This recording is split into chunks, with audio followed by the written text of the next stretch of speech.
coisa gostosa, né? Para nós degustarmos nesse período de festas, de férias e até o ano todo. Por isso, nós temos aqui uma especialista em dor de cabeça, porque muitos desses alimentos podem causar dores de cabeça fortíssimas.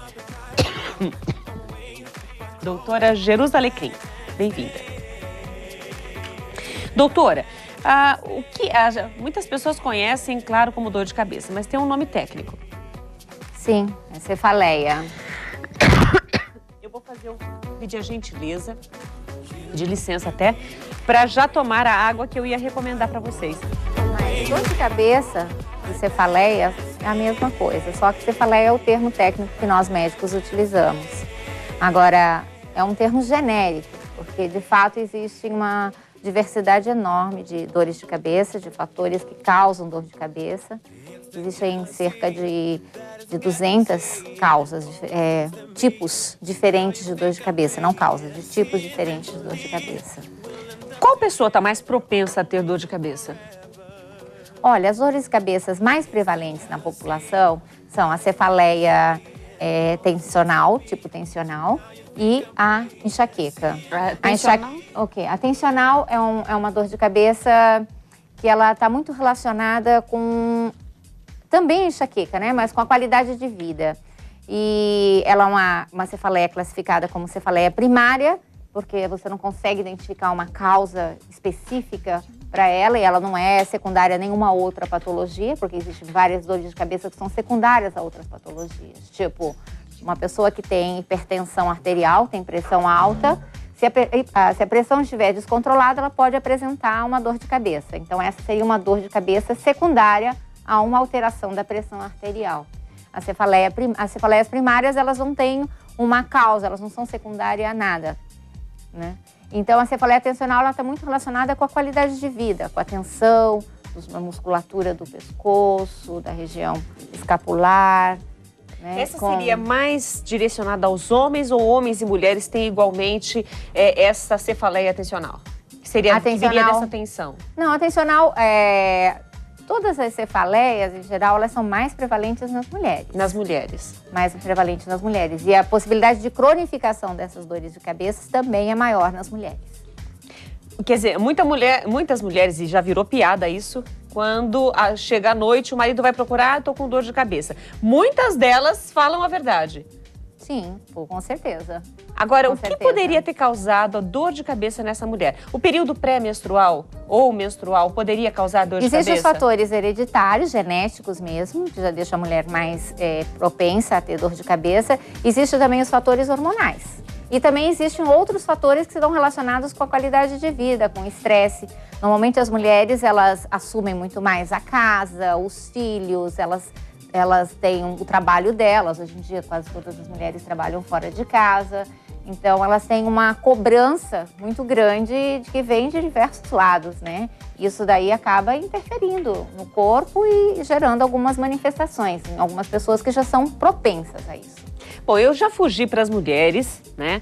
Mas eu vou voltar às duas cefaleias, que é a cefaleia tensional, que nós já até explicamos um pouco mais, que tanto homens quanto mulheres estão sujeitos a ter, e a outra cefaleia, que é a cefaleia... A enxaqueca. A enxaqueca. É a mais conhecida. Que é a mais forte, ou não? Ela é mais conhecida porque a intensidade ela é muito maior e porque ela também ela tem sintomas associados, que não é só a dor de cabeça. Normalmente, junto com a dor de cabeça, vem náusea, vômitos, alteração do comportamento, vem alteração do sono, e vários outros alterações visuais e vários outros transtornos que aparecem antes de aparecer a dor de cabeça, durante o período que está com dor de cabeça e depois que a dor de cabeça vai embora. Alteração do apetite, pode aumentar o apetite ou diminuir o apetite.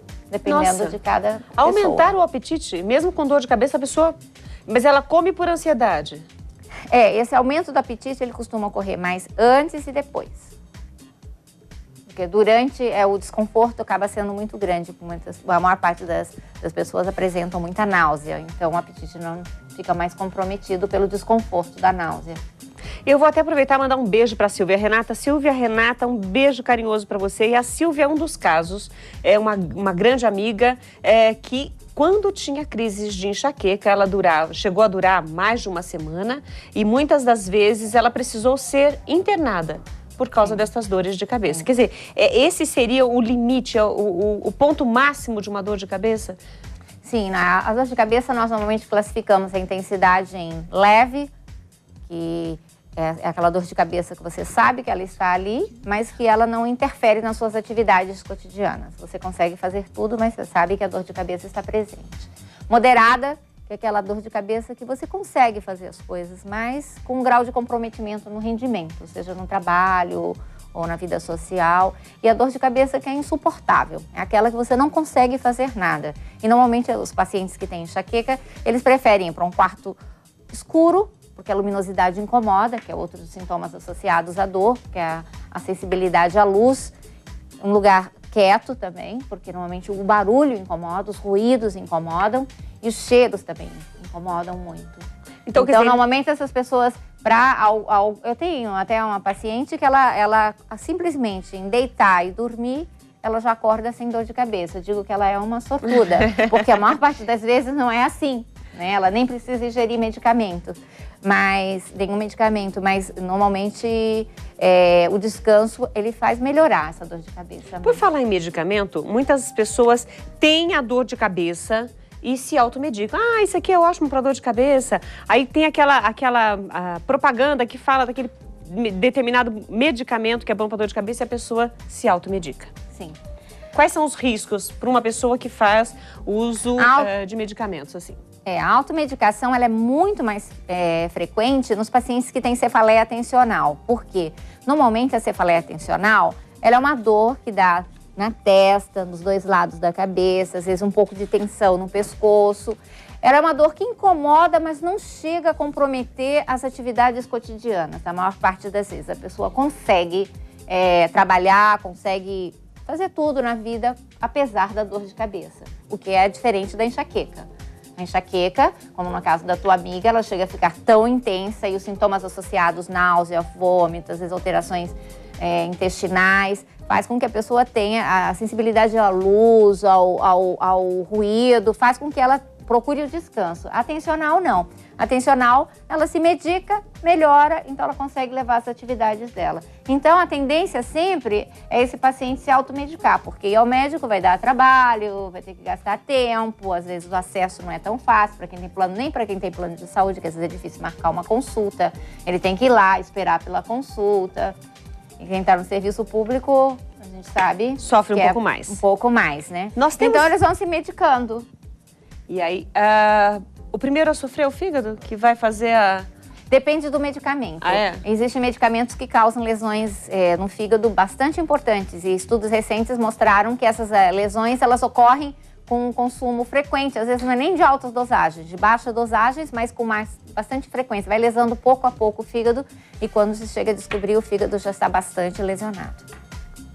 Nós temos aqui alguns alimentos e alguns destes são bem saudáveis, que deveriam estar no habitual do brasileiro, e outros estão já no habitual do brasileiro, porém, eles fazem mal. Quais desses alimentos a senhora considera realmente nocivos para quem tem o problema da dor de cabeça? Olha, na enxaqueca, não são todos os pacientes que apresentam reações nós sabemos assim, os alimentos que podem desencadear a crise de enxaqueca, mas não é em todos os pacientes. Alguns têm mais sensibilidade, outros menos. E o paciente tem que perceber isso, o que causa ou não. Mas às vezes o mesmo paciente que diz chocolate, quando eu como chocolate, eu desencadeio crise de enxaqueca. Em outra circunstância, dependendo como ele esteja, né, ele pode não desencadear a crise de enxaqueca com chocolate. Mas se de antemão ele já sabe que o chocolate ele tem um potencial de gerar a dor de cabeça, é melhor evitá-lo. Mas, por exemplo, se é um paciente que está estressado e ao mesmo tempo o chocolate gera dor de cabeça, ele vai e come o chocolate. Então, o estresse é um grande fator desencadeador da crise. Mas o chocolate, isso aumenta a possibilidade dele ter uma dor de cabeça. Agora, o café é interessante, nós até colocamos aqui, a doutora vai falar sobre o adoçante, que a senhora comentou comigo um pouco antes de nós começarmos o programa, e tem o café. O café, ele pode desencadear a dor de cabeça, mas se a pessoa que está viciada também ficar sem o café, vai ter dor de cabeça também? Também. E ele pode melhorar a dor de cabeça. Existem alguns medicamentos em que na composição se coloca cafeína, porque ele ajuda a reduzir a dor de cabeça. Então, para um paciente que tem enxaqueca, o ideal seria no máximo 2 xícaras de café ao dia. Mais que isso, pode desencadear. Então, o segredo, na verdade, está em não exceder de nada. O café ele pode ser muito bom, porque ele é estimulante, ele um momento prazeroso de você ingerir, ele estimula. Porém, em excesso, ele pode gerar dor de cabeça. Agora, o adoçante... E às vezes o café, o problema não é só o café, é a associação que você faz de um alimento estimulante, que seria o café, com outros estimulantes. Então, pode ser os refrigerantes, os chás, né, os cappuccinos. Então, você fez uma associação de alimentos estimulantes e isso faz aumentar a possibilidade de você ter uma crise de enxaqueca. Os adoçantes ou aspartame, sobretudo, que está relacionado com o desencadeamento de crises de enxaqueca. Então, evitar. Evitar. Agora, salgadinhos embutidos, inclusive coloquei aqui o glutamato monossódico. O glutamato monossódico é uma substância que já está comprovado que ele pode desencadear a crise de enxaqueca. E ele está presente em umas comidas normalmente asiáticas e também em quase todos os produtos industrializados. Se você olhar no pacotinho ou na lata, a composição, você vai encontrar o glutamato monossódico. Mas por quê?